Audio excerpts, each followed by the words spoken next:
know on Jambo Radio and on TouchPoint. Specifically, we explore issues that concerns Africans in diaspora and beyond.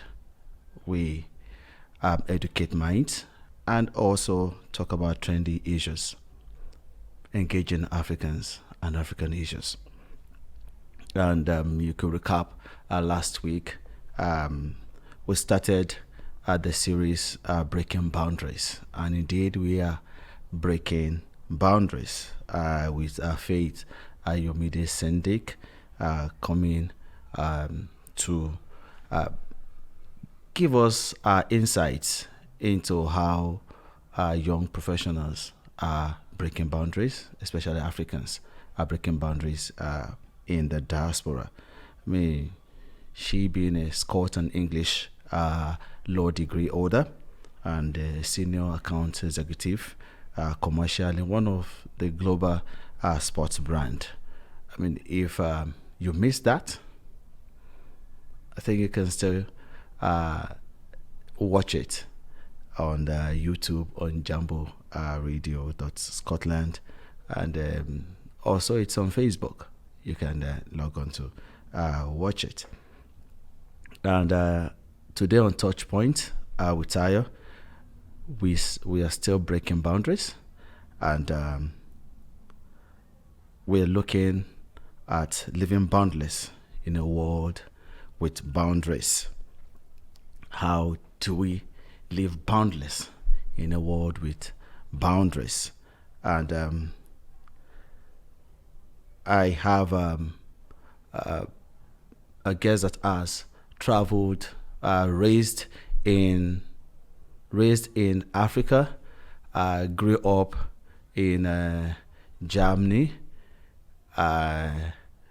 went also to school in Scotland, and now live in the United States of America. But she's also here in the UK right now, in the name of Blessing Adogame.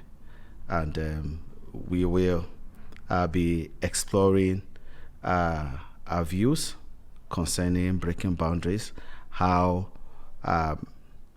we can live boundless even within bounded world. I mean, she released a book some times ago called Bound to be Boundless, The Journey of a Third Culture Kid. And you can join this conversation as we are live on YouTube, Jambo Radio Scotland, Facebook on Jambo Radio Scotland too, and on X, which was formerly called Twitter, on at jamboradio.scot, and Instagram at jamboradio.scotland. You can also email us at info@jamboradio.co.uk. Send us your comments. We would like to hear from you. But today also is going to be a very wonderful, special episode. Will be involving viewers concerning this topic today. Okay.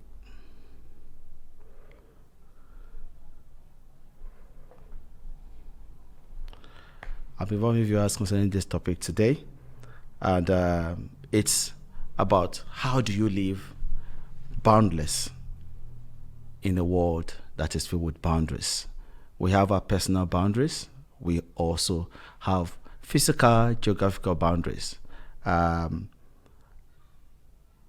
As a person, how do you live boundless within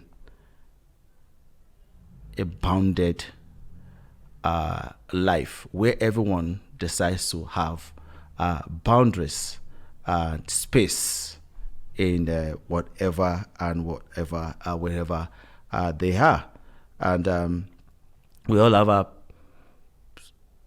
several stories concerning this boundless, bound to be boundless world. if you have your story, you want to share something, you can just pop it into the YouTube channel while our guests get ready to engage with us. And we're also talking about rethinking the idea of shaping the global citizen in the digital age. How do you, what do you consider to be a global citizen in this digital age? How do you become a global citizen in the digital age? Those are issues we are dealing with today.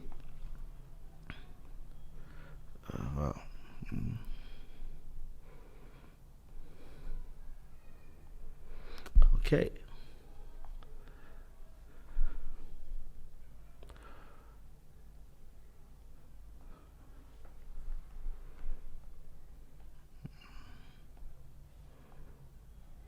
So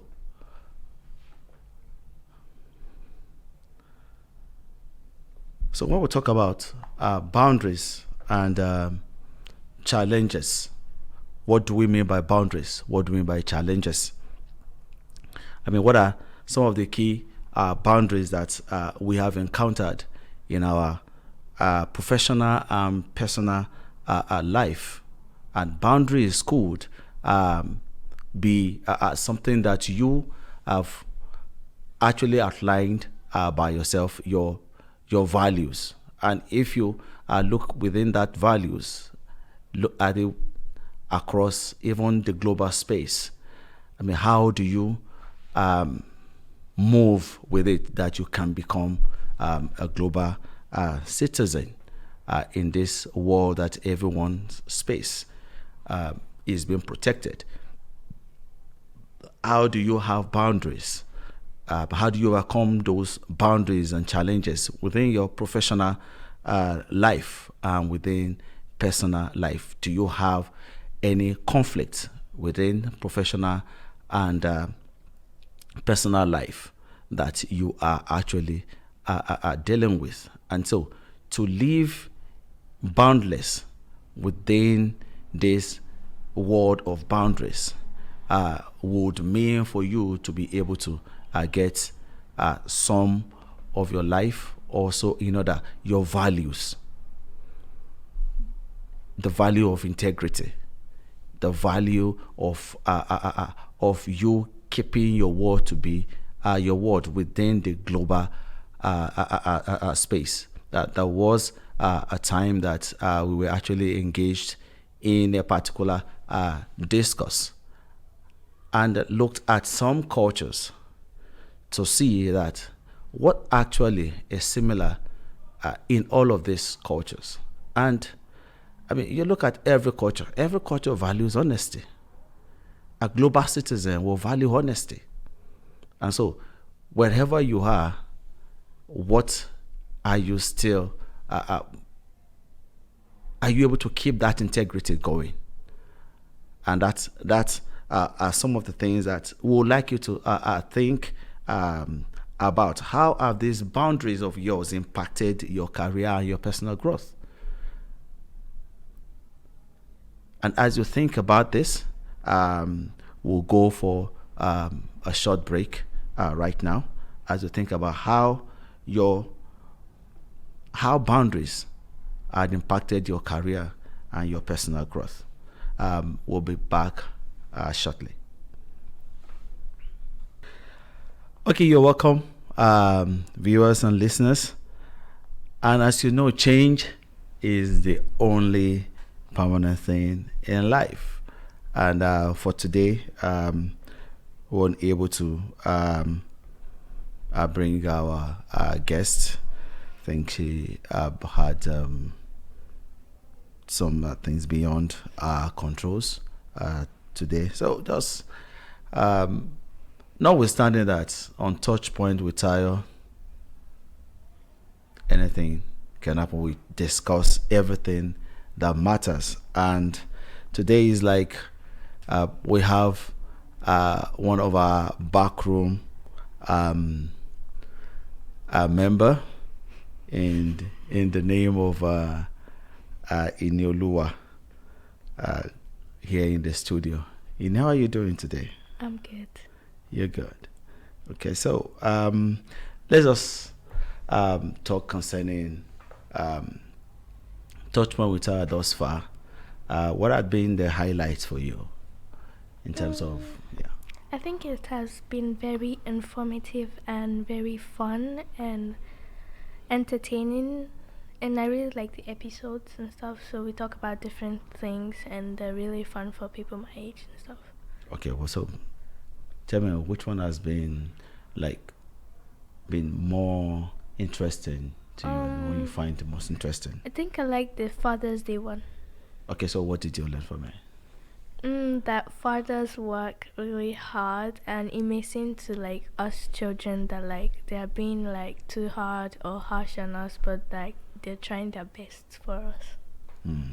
Okay, so who was actually, if I may ask, who was our guest that day? I think it was Dr. Balogun. Was it Dr. Balogun? Father's Day? Yes. Yeah, he's a doctor. Yeah. But yes, that's my answer. Okay, is it professor or what? Maybe. I don't know. You don't know? Oh my God. It might be professor. I think he's professor. Okay, so from his discussion, so what are those points that you saw to be key to a relationship between a child and the father? I think like what he was talking about was like, as a father you're protective of like the child and you make sure they don't get into trouble, but like you also try to be on like the good side so that they know that you're not trying to harm them or anything or be like bad to them, but like you're trying to be their parent and like be protective of them.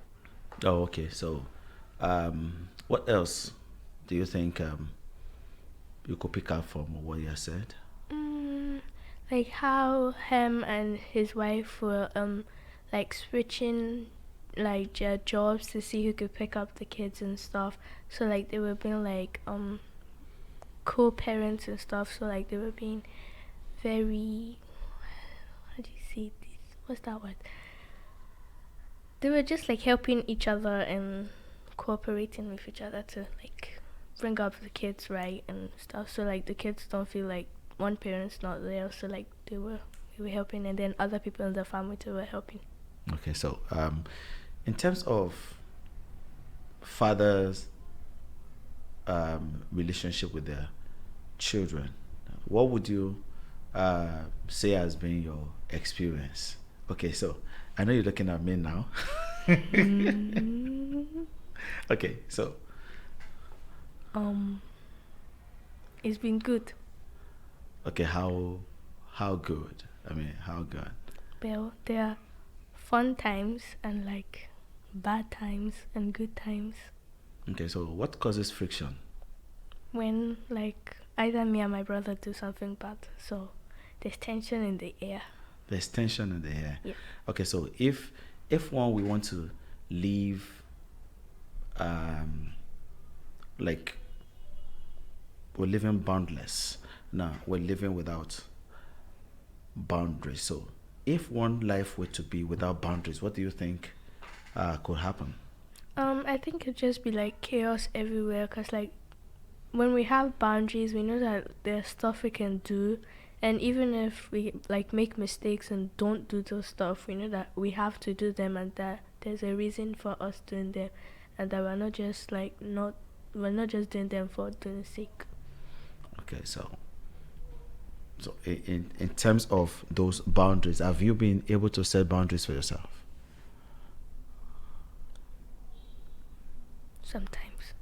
Sometimes, like in what areas you set boundaries for yourself? I'm not sure. I don't know. You don't know the areas you set boundaries for yourself? Okay, so Not really. okay, so if you would take another episode, what other episode do you think? Children's Day. Children's. Okay, so what happened? So what point would you um want to like focus on? What was the highlight for you during the Children's Day? The voice changes. The voice changes. What was it about the voice change? Like how we like changed from like the UK voice to like our home country voice. Okay, um, so in terms of the change of the voice, and in terms of, I remember quite a number of people talked about language. To what extent would you say you still have that African language in you? I mean, your home country language. I think it's like a 50-50 because like at home we're being taught to like actually speak it so we don't forget it, and then we're also trying to like, because sometimes our parents forget how to speak like the UK language, so we're being taught to teach them So how how? to do it, and then they teach us our home country's language.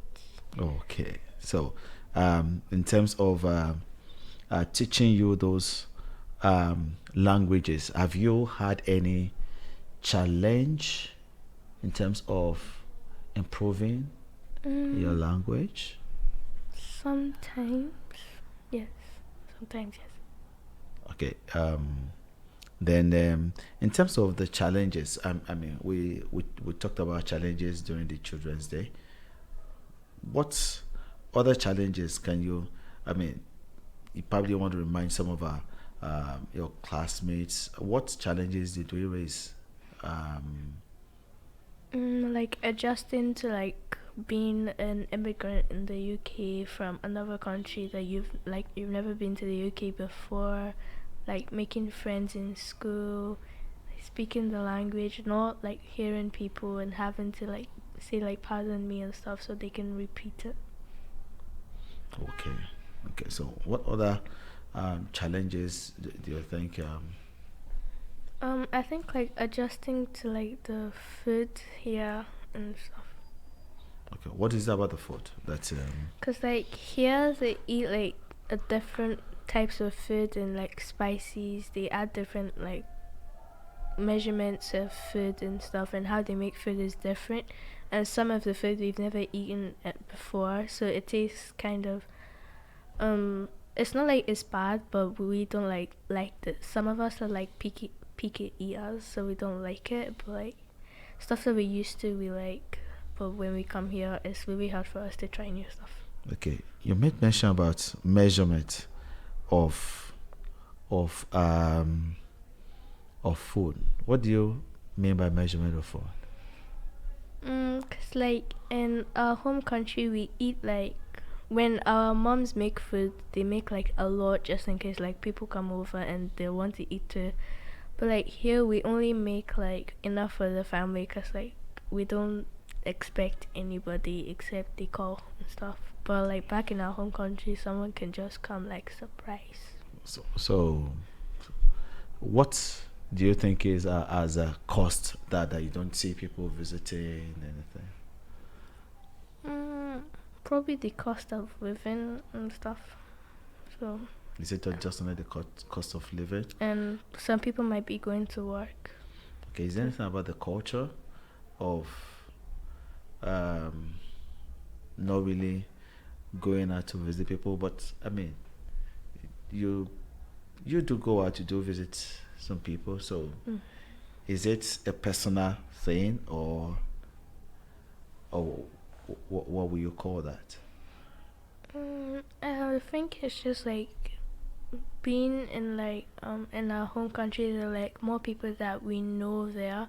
Like when we come here at first, we don't really know anybody to like introduce ourselves, and like most of the times we don't have like time to introduce ourselves to like our neighbors and stuff. So like we don't really get to know them. Okay, so in terms of you living around in the host country. I mean, we're in Scotland. Um, what limits, what challenge have you faced, and how are you overcoming those challenges? I mean, if we look at back at the Children's Day edition. I think it was making friends at school. Okay, so how did you? So like I got put with a group of people to like show me around the school, and I was really shy then, and I didn't really want to like talk to people that I didn't know that well. But like after a while, I got used to them, and I was talking to them. Okay, um, so again, are there other, aside from making friends, what are the um, other challenges or that you and your friends were able to navigate? I think like in schoolwork and stuff, Schoolwork. it wasn't like it was hard for us because like most of the stuff we've been taught now we've already learned. But when we're faster than like everybody else in our class doing work, it gets a little boring that nobody's like catching. There's nobody to compete with, and everybody else is like, "Why are we so fast?" And some of the time, some people get bullied for it, like they're being nerds and stuff. Okay, so um, if we look at the your schooling, I mean, let's just wrap us up before we go on to another episode that you probably find interesting. Um, how would you, or how would you and your friends, how did you see success? What would you define at that level? What would you define as success? We probably like try to like calm down and not to be like as fast, but at the same time continue to be like good at our schoolwork. So we make sure that we're still at the top and we're not going down just because we think that we're faster. Okay, so success is staying at the top for you. What else will success mean to you guys? Or let me say to you. Me in schoolwork. Oh, anyway. Anyway,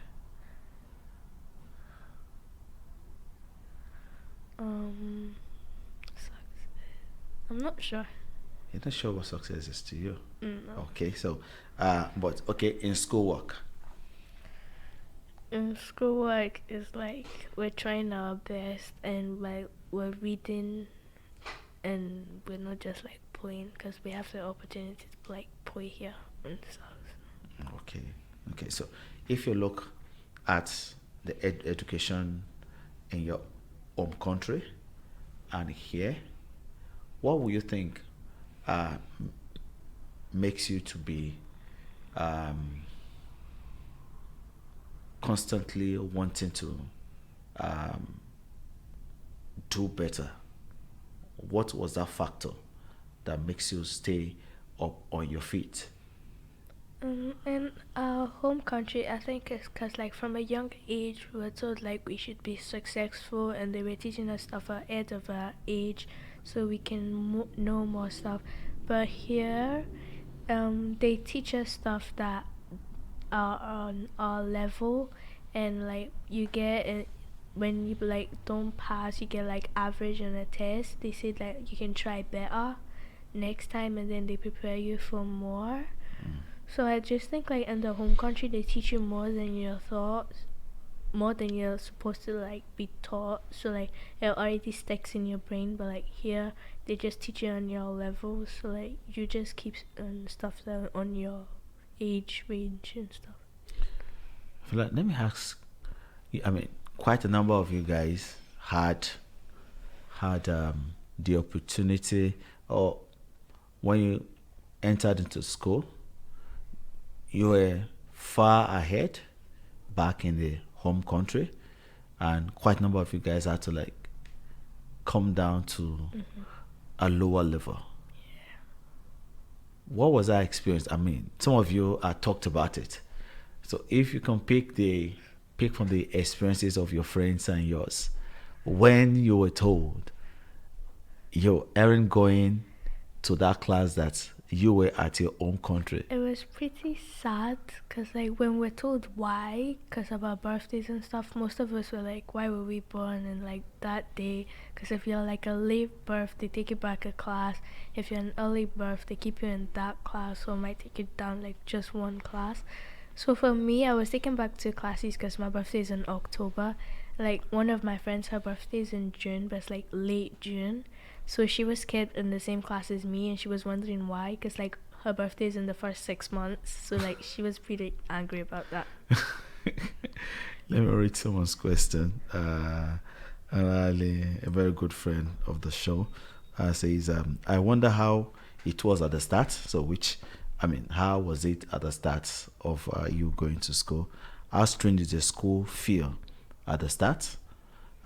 For you, and how easy it was to integrate, make friends, understand the requirements into the academic system. How was it at the start? Let's take it one after the other. How strange did the school feel for you at the start? It was really strange because, like, at the start, they first take my brother to his class, so his class was all the way at the other side of the school. So as they took me to my class, I was seeing everybody else in their class and they were looking out. So it was really weird that a lot of people were looking at me. So I felt really strange. Strange. What was it that they were looking at you? Because, like, people were passing by, so they were probably, like, bored of class, so they just wanted to see what was happening outside. Okay, so then how easy was it that you were able to integrate? Make friends, understand the requirements of the school. There's just some requirements I can't just understand right now. To make friends, like, they just put me with a group, and I stuck with that group till the end of primary school. So there wasn't really that hard making friends. I didn't just, like, try to make, like, new friends. I did from time to time, but not, like, that much. I always kept with the same group of people. Okay, and in terms of if you would look at school in Africa, your host country, before coming to the UK, what do you prefer in the school here? What do I prefer? I think, like, the free education and stuff, and how, like, they teach us with kindness. The free education? Yeah. That's one. Then two? The teachers are, like, really kind, and because, like, in the UK you can't, like, hurt your child, so we get that benefit. Okay. If there is anything you like about school in your home country? Mine was popcorn, because, like, during, like, lunch and God. break, I got money to buy popcorn. So I'm sure some people are listening to you concerning popcorn, and I'm sure if they can. My nickname in school was Popcorn Baby, because, like, every day, if I didn't even have money, I begged my friends to, like, buy one popcorn for me. Popcorn Baby. Yeah. Okay, so I'm going to get someone to start sending you popcorn there. Okay, so in terms of work load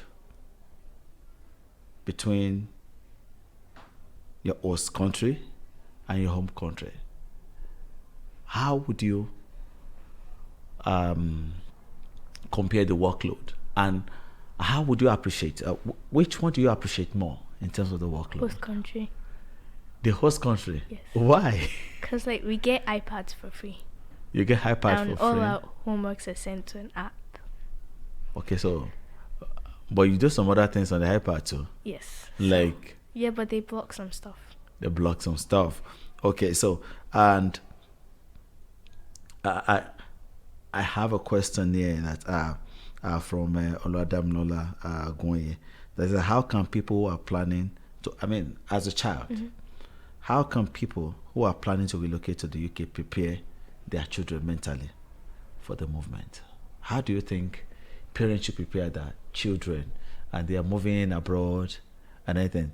I mean, you can also delve into your own experience, the flights and everything. I think the flight was good. I played the games for like the first half, and then for the second half I slept because I was really tired. You're very tired. Yes. Okay, so how do you think parents should prepare their children when they are moving? I think for like the flight, for like the layover, some people's layover are like really long. For like some of my friends, their layovers were for like 22 hours, 24 hours, so they had a whole day to wait. So that they should get like snacks and where to sleep, like somewhere where they can rest for like the layover. And then when they get here, they should prepare their kids like their birthdays, and they might not be put in the class for the age or the class they were in the home country.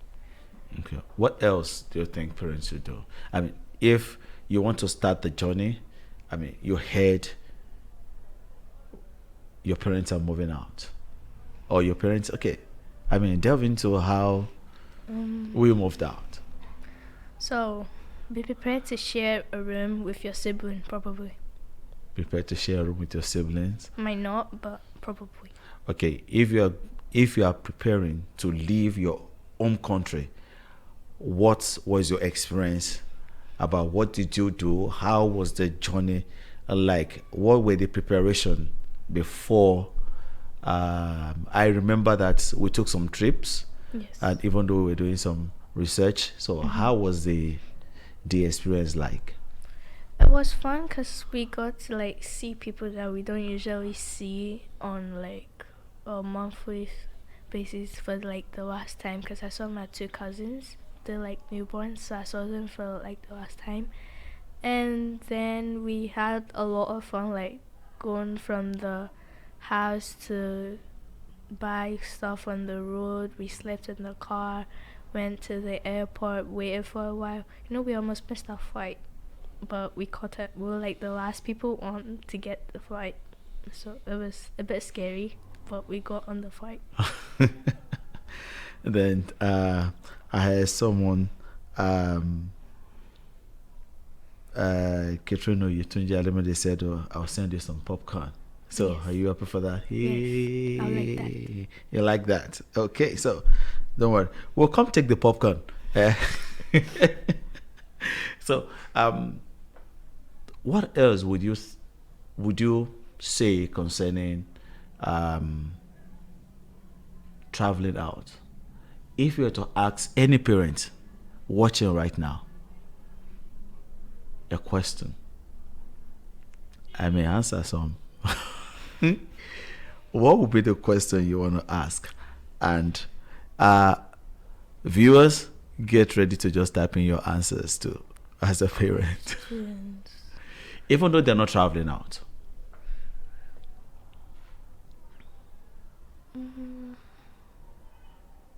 I don't think I have any questions to ask. Okay, what would be bothering? I mean, okay, if you were to ask the host a question,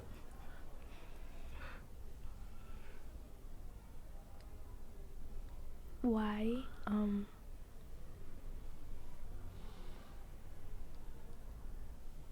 don't know. I don't have any questions. you don't have any question? Okay, so we have just some few minutes to wrap up. In all of the facilities that are around here, which one do you find most interesting? What do you mean by facilities? I mean, the community facilities that you have access to. I think the library. So how often do you use the library? And how did you get to use the library? What were the steps? And someone may be Pick box. watching right now, I want to use the library. So we take buses from our house, and me and my brother have a guitar lessons every Tuesday during the school weeks. So we go on Tuesdays by 5. That's if we don't forget or like I come on wait so my brother can go. So we go to the library every Tuesday and we stay till like 6 because the class ends by 5:45. So we stay till like 6, getting a book for both of us to read till the next Tuesday, and then we return it and get another book. So I like the library because they have like different clubs. They have like a knitting club, a dance club. They have different instruments. They have a swimming pool too. So sometimes we go to the swimming pool. But we need to pay for some reason. Okay, you need to pay? Mm-hmm. Okay, so a question is here. Saying, what do you have to say about discipline when a child misbehaves in your host country compared to your home country? In the home country, the parents believe that beating your child was discipline. So like your child will know that if they try it again, they get hit more than they were hit the last time. But in the host country, since you're not allowed to hit your child since it's abuse, some people misuse that and say they're gonna call police on their parents if they hit them and stuff. But like for like discipline, can I take away the phone or ground them or do chores, more chores? More chores. So, in terms of effectiveness of this, Or you can just like do punishments like kneel down because you're not hurting your child. or go to the corner. Yeah. How many times have you been to the corner? I've not been to the corner. I kneel down. I'm picking. I mean, so I was stool down. oh, okay. So, but I mean, look back into. So, would you say, how would you define discipline? Would you say the beating is effective as being a pathway to discipline, even though remember that the scripture says that the beating can drive away. So what will you say about that? I've been thinking about that question though, because like I think the reason why they like banned beating in the UK was because like some people misuse it and they abuse their child too much, so they had to ban it because it was getting too much.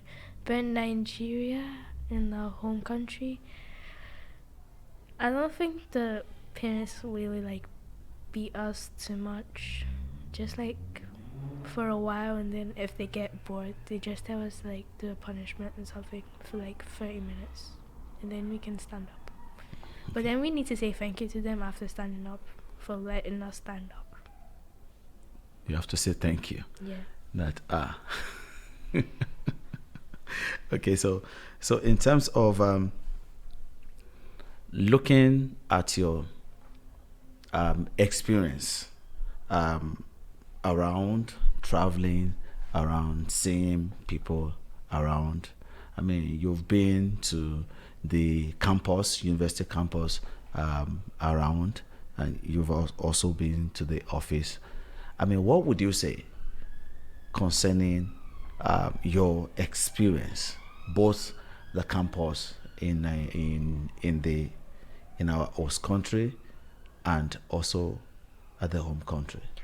In the home country, people like know us a lot. Like they personally know us. Most of them have taken care of me and my brother since we were children, so we know them like aunties and uncles. But in the host country, they're really really nice, even though we're not like close to them, but they're nice to us and they like accept us. So if you look at the offices, what would you say about office? The office in the home country are like most of the, not all of the furniture, but like most of the furniture like In terms of, I mean, you have a single office, Which one do you prefer? You come to an office where, I mean, everyone is more of a collegiate thing. Yeah. Everyone I sits think around. I like those type of offices because like you can talk to people beside you and you can ask them questions if you don't get stuff. But like if you're in your own office, you need to stand up and go to. You might need something from someone like really far away, and then you need to walk all the way there. But I like offices that like it's all the people in one office. So, it's okay. Before we wrap up, we're just a question is coming here from an uncle, a big daddy you may know very well, and says that has beaten corrected some bad behavior in you while you are at your home country. Yes. As talking to you corrected some things in you in the host country. Not all of the time. Why? Cause when we get talking to, it doesn't like really hit us like that. But we feel bad at that moment. We cry and we feel really bad. We sad and we're sorry. But it's only for like a short amount of time. While in the home country, if you get beaten, you know, like if you do that thing again, you're gonna get more. So, if you would have a word to say today concerning living a life that is, you're a global person, you live boundless, but you still have to live within boundaries as a child. So someone out there who is watching and say, I want Ini to give me an advice, what will you say? What will I say? I'm gonna say be nice and adaptable. Be nice to everybody you meet and don't like take things too serious. Be funny and humorous so like people like you straight away. You make a good first impression and people will like to meet you another day. Okay. Be nice to people you meet and just be the best that you can be. And that's a member of the backroom family of TouchPoint with Tayo here in the studio with us, Ineolua Uweye. And she's my friend. She's my guy. Are we not guy? Oh. And thank you viewers for joining us today. It's been a dad and daughter conversation concerning living in a boundless world in the diaspora. And thanks to my producer today, Dr. Byron. Thanks to T Crown. And thanks to my touch team, TouchPoint with Tayo backroom team, the researchers and the social media team. Don't worry, the work you've done will still show. Yeah. And to my listeners and audience, thank you for joining us today and every weekend. That is it for this, ladies. Just want to encourage that next week, hopefully our guest will come and we'll still continue the series breaking boundaries. Until next week, remember, life journey unfolds uniquely. Run your race to attract grace, because it is within the race that grace finds its expression and its way. I have been your host, Tayo Oweye. Join me next week for another exciting episode of Breaking Boundaries on TouchPoint with Tayo. Until then, good night. I wish you a happy night rest.